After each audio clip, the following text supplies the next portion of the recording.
বন্ধন নিউজে আপনাদের স্বাগত। শুরু করছি আজকের খবরের এই অংশটি নিবেদন করছে চুঁচুড়া নবজীবন ফাউন্ডেশন। জেলার প্রাচীনতম নাবালিকা আশ্রম চন্দননগর প্রবর্তক সেবানিকেতনে বৃহস্পতিবার পুলিশ ও সেবানিকেতনে পড়ুয়া মেয়েদের মধ্যে সংঘর্ষের জেরে ধুন্ধুমার কাণ্ড ঘটে। এই প্রবর্তক সেবানিকেতনের সভাপতি পরিমল ব্যানার্জির বিরুদ্ধে পক্সো আইনের অভিযোগের ভিত্তিতে এই ঘটনার সূত্রপাত। জেলা প্রশাসনের কঠোর হস্তক্ষেপে পরিস্থিতি নিয়ন্ত্রণে আসে। এরপর জেলা প্রশাসনের শীর্ষ কর্তারা এই প্রবর্তক আশ্রমে মেয়েদের তাদের অভিভাবকদের নিয়ে যেতে বলে। আশ্রমে পড়ুয়া মেয়েদের অভিভাবকরা আতঙ্কগ্রস্ত হয়ে এদিন সকাল থেকে তাদের মেয়েদের নিয়ে যেতে শুরু করে, কিন্তু এদিন বিকেলে চন্দননগরের বাসিন্দা তো সেই অভিভাবক তার মেয়েকে আশ্রমে কর্তৃপক্ষের কাছে নিতে এলে আশ্রম কর্তৃপক্ষ দিতে অস্বীকার করে। বন্ধন নিউজের ক্যামেরার সামনে ধরা পড়ল সেই দৃশ্য। বন্ধন নিউজের সংবাদ প্রতিনিধির সঙ্গে আশ্রম কর্তৃপক্ষ অস্বাভাবিক আচরণ করে। অবশেষে বন্ধন নিউজের সংবাদের জেরে বর্ষাকে তার বাবা মায়ের কাছে ফিরিয়ে দিতে বাধ্য হলো প্রবর্তক সেবানিকেতনের কর্তৃপক্ষ। কোন ক্লাসে পড়ে? ক্লাস 7-এ। আচ্ছা আচ্ছা, কি নাম আপনার? বর্ষা সরকার। মেয়ের নাম বর্ষা সরকার। কতদিন ধরে এখানে আছে? এক বছর হয়নি। এক বছর? এক বছর হলো মনে হয়। ঠিকসে ভর্তি করলাম। আচ্ছা, মেয়েকে কি নিয়ে ঝামেলা চলছে শুনলাম, তাই।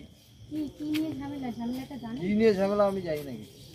আচ্ছা, আপনাকে কি আশ্রম থেকে ফোন করেছিল আসার জন্য? আশ্রম থেকে ফোন করেনি। তাহলে আমার একটা বন্ধুই মনে হয় টিভিতে মনে হয় দেখেছে যে ঝামেলা চলছে আশ্রমে, সেই শুনেই আমি এলাম। আপনি মেয়ে এক বছর ধরে আছে, মেয়ের কাছে কি কোনো অভিযোগ কিছু শুনেছিলেন আশ্রমের ব্যাপারে? মানে এইসব না ব্যাপারে না, কিছু কোনো অভিযোগ শুনিনি। আসতাম মাসে তো সপ্তাহে, সেকেন্ড সপ্তাহে দেখা করতে দিত, তাও ওই 1 ঘন্টা। আপনার যে কোনো ঘন্টার মধ্যে আপনার মেয়ের সঙ্গে কথা হতো? হ্যাঁ, ওই কি প্রসেসে আপনি দেখা করতেন বা অ্যাডমিশনের পর এখানে অ্যাডমিশন এখানে ওই নাম সই করাতে হতো, একটা কুপন দিয়ে দিত 1 ঘন্টা টাইম।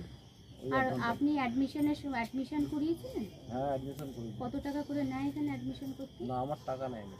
তাহলে কি বেসিসে অ্যাডমিশন হয়েছিল? সব ওই ইয়ে ছিল, কাগজপত্র আছে তো। আপনার নাম?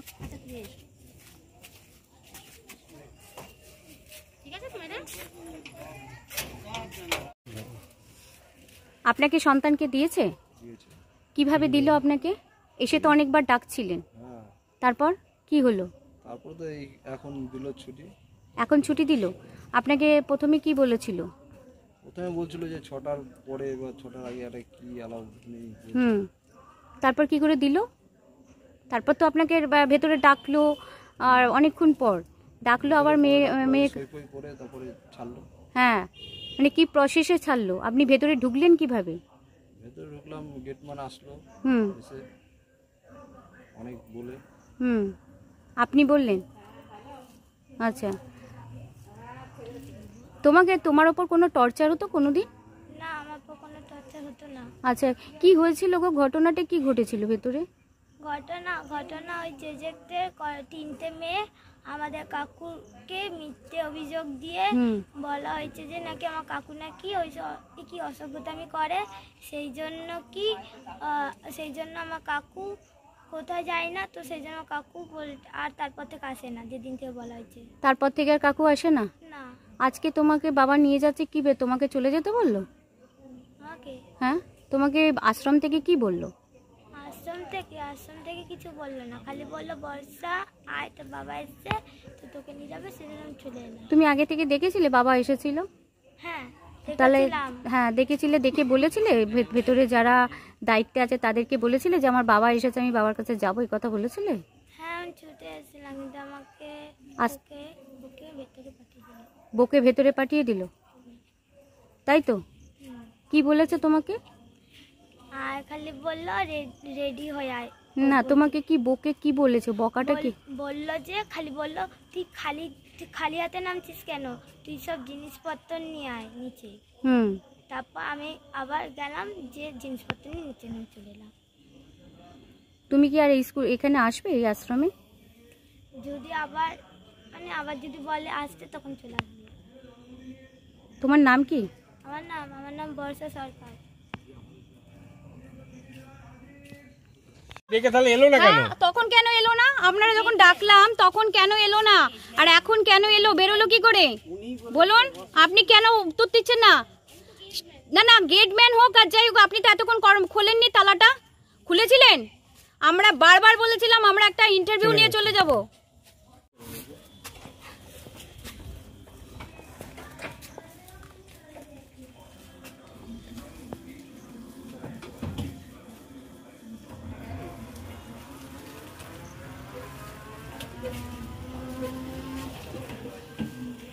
স্যার আছে উঁচু লম্বা করে, কাকে মেরেছিল? আমাদের বস্তাকে মেরেছে।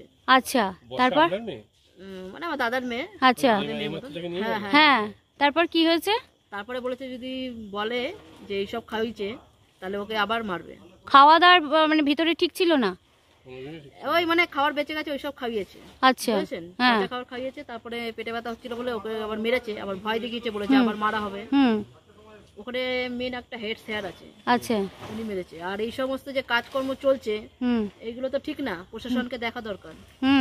বাড়ির বাচ্চাকে এরকম রেখে দেওয়া হয়, ফোন করতে দেয় না, বলে ফোন করা যাবে না। তারপরে আমরা যদি আসি কিছু দিতে হবে না, মানে ডেটে যে ডাকবে সেই ডেটে, এমনি আদার্স সময় যদি আসি দেখা করতে দেয় না। তা এখন কি করতে এসেছেন আপনি?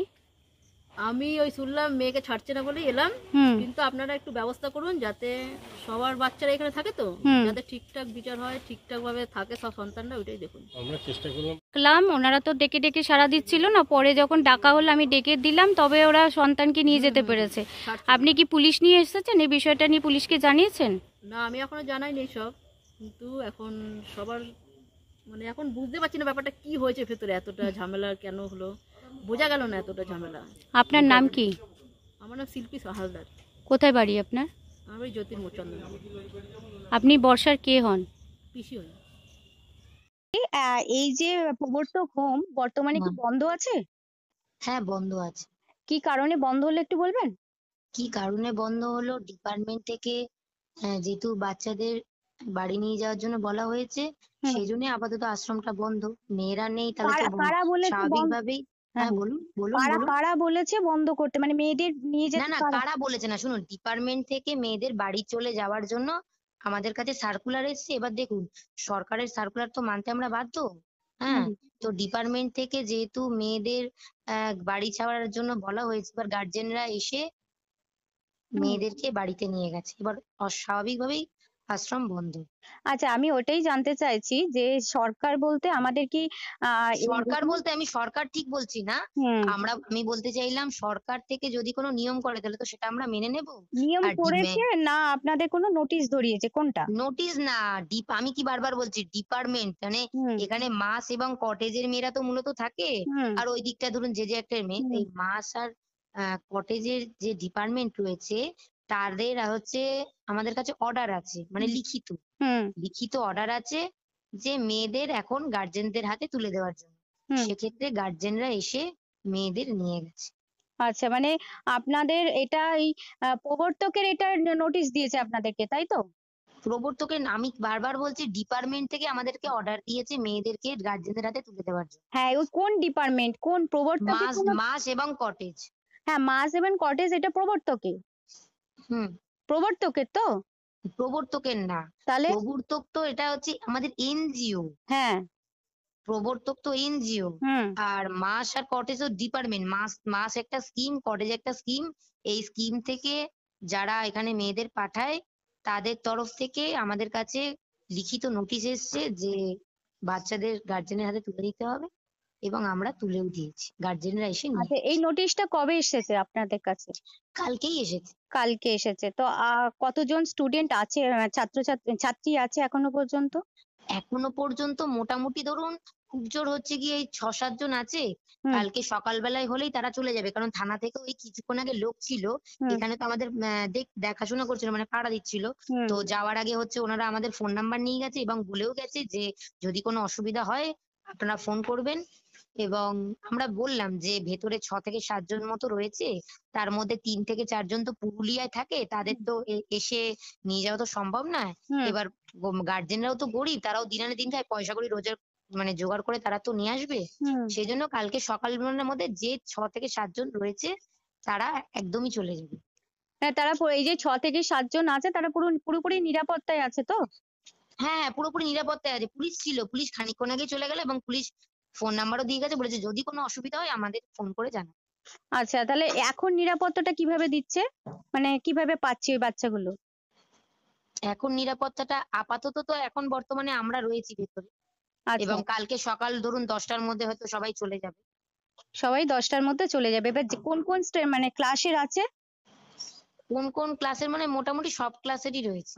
আচ্ছা, বাচ্চা বড় হ্যাঁ, মিশিয়ে সব ক্লাসেরই রয়েছে। মানে কতজন বাচ্চা আছে এখনো? ওই 6-7 জন মতো আছে, কালকে সকালবেলায় সব চলে যাবে। অনেক গার্জেন তো আসতে পারছে না বা আসাটা সম্ভব হচ্ছে না। আচ্ছা হ্যাঁ, তো দূরে, বিশেষ করে পুরুলিয়ার আচ্ছা আমি কথাটা আচ্ছা। বললাম দূরে। আমরা পুলিশকেও এই একই কথা বলেছি। হুম, হুম। ঠিক আছে। তাহলে তো আপনি এখানে কি পোস্টে আছেন?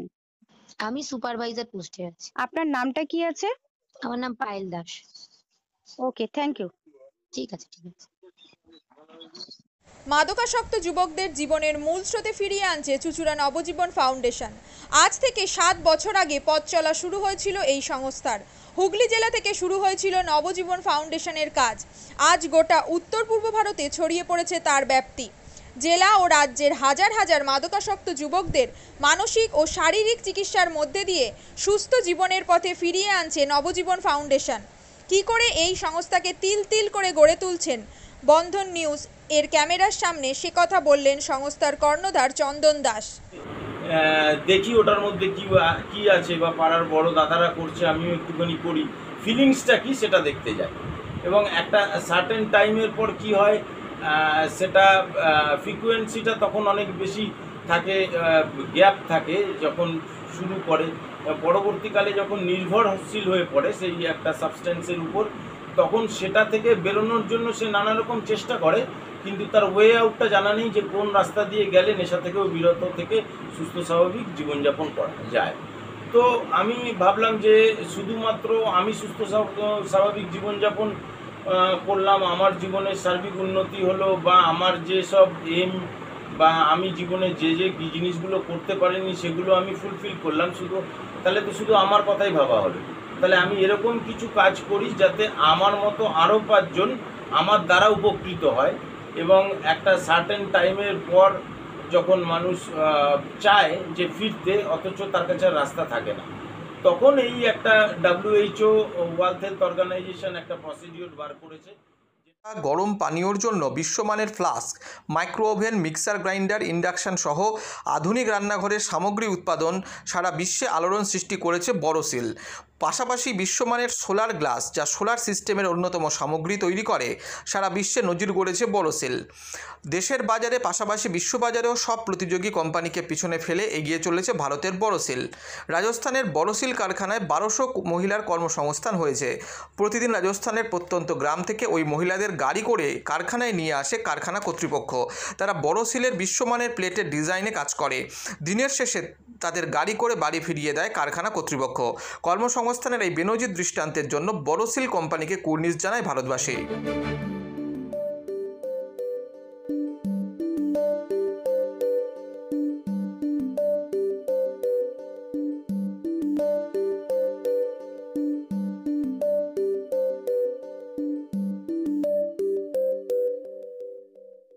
At Borosil, our products touch our customers' lives in many ways. Our philosophy is simple: understand the evolving needs of our customers and deliver solutions to meet them.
We look beyond business. We promote green energy as well as provide healthcare and education for the underprivileged. In fact, this has been our heritage at Borosil.